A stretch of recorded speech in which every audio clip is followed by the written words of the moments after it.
Dalam Al-Quranul Karim, Allah Ta'ala juga menekankan ilmu akhlak.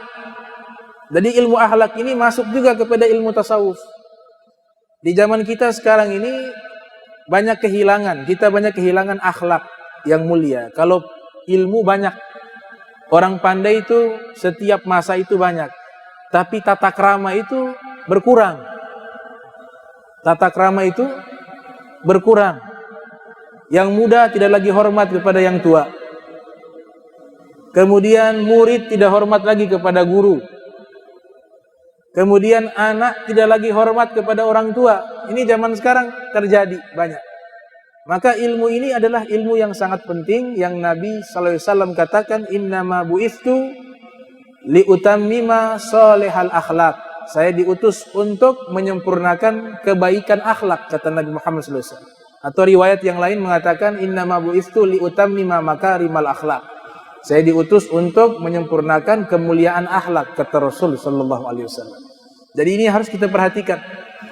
Nah, alhamdulillah kita punya ulama-ulama terdahulu, mereka ini punya perhatian khusus tentang akhlak, karena memang substansi Islam itu akhlak.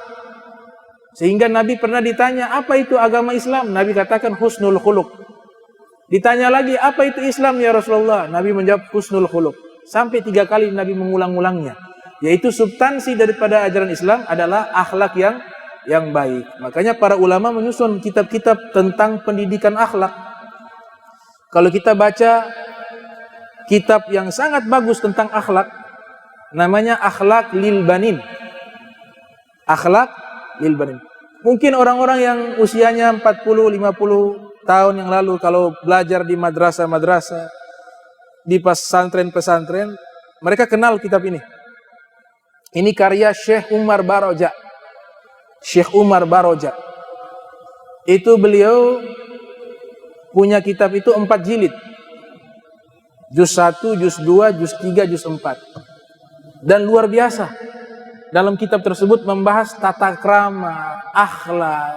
Kalau digunakan dan diamalkan ini luar biasa. Anak-anak kita menjadi anak-anak yang berakhlak. Namanya Akhlak Al-Akhlaku lil Banin, Syekh Umar Baroja, ya, di Surabaya. Namun kitab ini dipakai sampai ke Mesir, padahal yang menyusun tinggalnya di Surabaya. Tapi kitabnya dipakai sampai di luar negara Indonesia, dipakai di Mesir, dipakai di Malaysia, di beberapa tempat itu dipakai kitab Al-Akhlak lil Banin. Kemudian ada kitab juga tentang akhlak khusus untuk mendidik anak-anak. Itu karya Imam Ghazali. Imam Ghazali punya kitab tentang mendidik anak-anak agar berakhlak mulia. Judulnya Ayyuhal Walad, wahai anak, judulnya. Ya, beliau lahir 450, meninggal 505 Hijriah. Itu juga luar biasa. Mendidik bagaimana akhlak mulai dibangun, mulai dididik sejak dini, sejak anak-anak. Karena ada perumpamaan, kalau dari kecil kita tidak didik dengan baik dan dia tumbuh dengan akhlak yang buruk, maka akan sulit kita merubahnya. Sulit kita merubahnya. Makanya mulai dari anak-anak sudah mulai diperkenalkan akhlak, tata krama. Di dalam surat Luqman, Sayyidina Luqman mengatakan kepada anak, ya bunayya, wahai anakku, wa isqala Luqman ya li ibnihi wa huwa ya'izuhu ya bunayya la tusyrik billah inna syirka la zulmun adzim la tusahhir haddaka linnas wa la tamshi fil ardi maraha innallaha la yuhibbu kulla mukhtalin fakhur. Ini usia anak beliau disebutkan di dalam beberapa kitab tafsir kurang lebih 8 sampai 7 tahun. Di usia 8 atau 7 tahun tersebut, Sayyidina Luqman sudah mendidik anaknya. Pertama membahas tentang akidah, la tusyrik billah. Nah, kitab terbaru tentang pendidikan akhlak namanya Tarbiyatul Aulad fil Islam. Tarbiyatul Aulad fil Islam, karya Dr. Alwan. Nah, ini beberapa kitab akhlak yang bagus dijadikan referensi untuk kita ajarkan kepada murid-murid, anak-anak yang masih kecil, agar tumbuh besar menjadi orang yang baik akhlaknya, yang mulia akhlaknya. Kenapa ditekankan kitab-kitab tersebut kepada anak-anak kecil? Mereka membuat satu analogi tumbuh-tumbuhan yang masih baru tumbuh.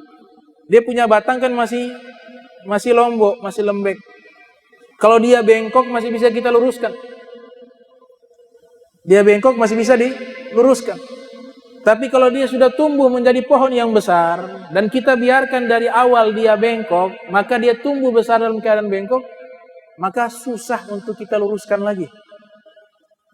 Makanya dari kecil itu sudah mulai kita mendidik akhlak anak kita, ya, menjadi anak yang soleh. Para ilmuwan ahli psikologi mengatakan the golden age, usia emas, itu usia anak-anak. Nabi sampai mengatakan muru auladakum bisolah wahum abna'u sab'a. Perintahkan anak kalian sholat usia 7 tahun. Wadribuhum 'alaiha wahum abna'u asr. Kalau meninggalkan sholat usia 10 tahun mulai kasih hukuman. Wa farriqu baina madaji'ihim, dan di usia 10 tahun pisahkan tempat tidur mereka, kata Nabi Muhammad sallallahu alaihi wasallam. Jadi Nabi sudah memberikan isyarat mulai didik dari usia 7 tahun. Mulai usia 7 tahun sudah mulai dididik anak tersebut sehingga menjadi anak yang soleh.